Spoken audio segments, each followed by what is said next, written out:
On va maintenant aborder un sujet que beaucoup d'entre vous attendent, les nouveautés du W-langage.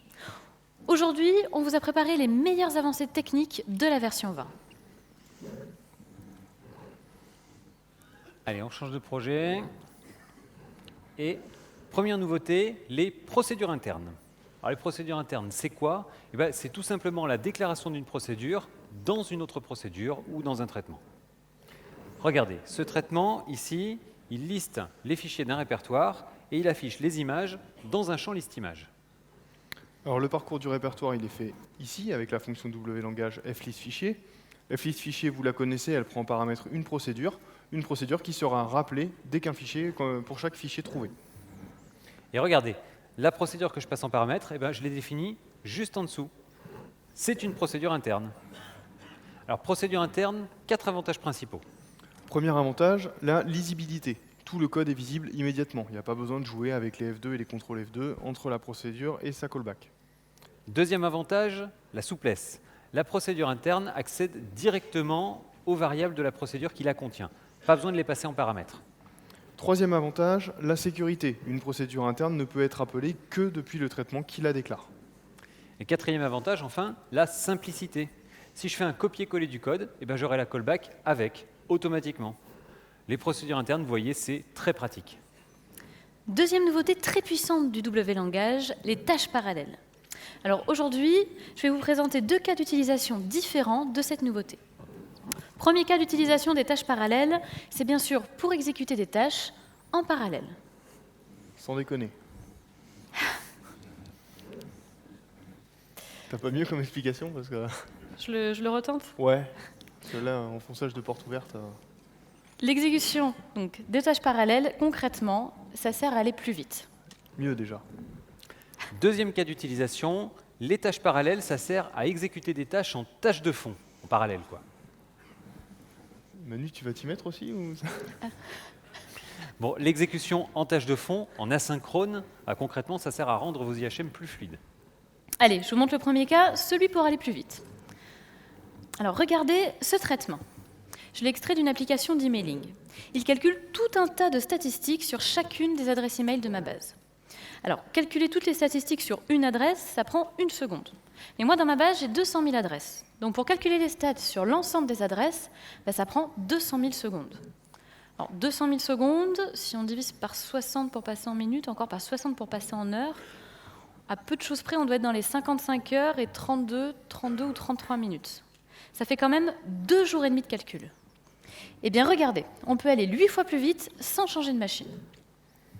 Pour chaque adresse email, je lance une tâche parallèle avec la nouvelle fonction W-langage, tâche parallèle exécute. Alors ici, sur mon portable, j'ai un Intel Core i7 avec 8 cœurs, donc il peut traiter jusqu'à 8 tâches en même temps.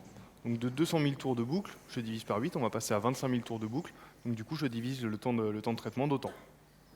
Tâche parallèle exécute prend en paramètre la procédure W-langage à exécuter. Donc ici, calcul stat email sur un an, les paramètres de la procédure. Et enfin, j'ai une option qui sert à indiquer à la tâche parallèle comment utiliser HFSQL. Alors oui, parce que quand on utilise HFSQL dans une tâche parallèle, il faut copier le contexte, tout le temps. La question c'est donc comment on le copie. Alors vous avez plusieurs constantes, vous avez la copie complète, donc qui fait une copie complète. Vous avez une copie légère, fait une copie légère, comme son nom l'indique. Merci Marc. C'est contagieux. Voilà. En fait, la copie légère, elle copie uniquement les éléments essentiels.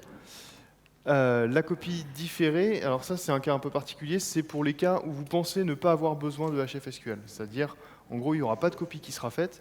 Par contre, si à un moment vous en avez besoin et que vous avez oublié que vous êtes dans une tâche parallèle, la copie sera faite au moment où vous y accédez. C'est une sécurité en fait. Donc ici, moi j'en ai besoin, mais je vais faire une copie légère. Autre chose à savoir sur les tâches parallèles, tant que je suis là, les paramètres qu'on passe à une tâche parallèle sont obligatoirement passés par valeur, jamais par référence. Avec les tâches parallèles, vous accélérez vos traitements. Alors tiens d'ailleurs, je vous ai préparé un petit bench, on a fait un bench pour mesurer un peu les gains avec des tâches parallèles. Alors vous voyez que ce soit avec du calcul pur ou avec de l'écriture dans la base de données ou de la lecture dans la base de données, les gains sont quand même appréciables. Alors par contre, juste pourquoi x15 alors que tu nous avais dit que tu avais 8 cœurs? Alors ça c'est un peu particulier. En fait, une tâche parallèle, elle est toujours en attente de quelque chose. En l'occurrence, là, si on fait 100 000 lectures dans une base client-serveur, les tâches parallèles, elles vont se retrouver régulièrement en attente du réseau, en attente de la réponse. Et du coup, en fait, le W-langage, il optimise ce temps, plutôt que de bloquer un cœur alors qu'il ne fait rien, il est en attente de quelque chose, il relance une tâche parallèle. Donc, en vrai, j'ai 8 cœurs, en vrai, je peux faire plus de 8 tâches en parallèle. Dès qu'une tâche passe en attente, il en relance une autre, etc. D'où le gain de x15 en vitesse. Mais comment je gère en fait le nombre de tâches en parallèle? C'est ça qui est bien, c'est qu'il n'y a rien à gérer. C'est le W-langage qui s'occupe automatiquement de gérer ce pool de tâches et bien sûr sans surcharger la machine.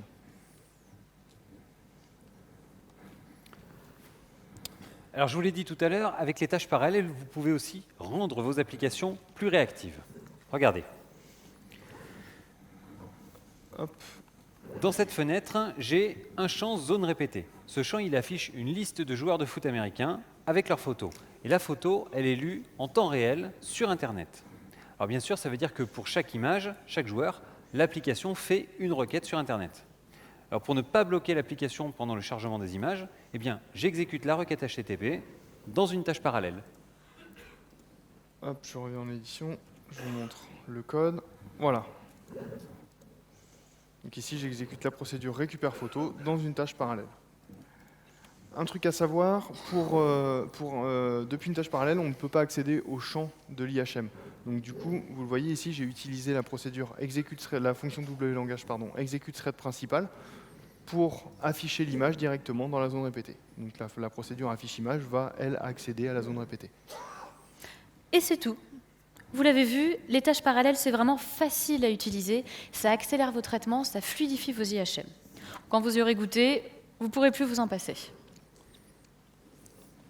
Le W-langage, il est vraiment phénoménal.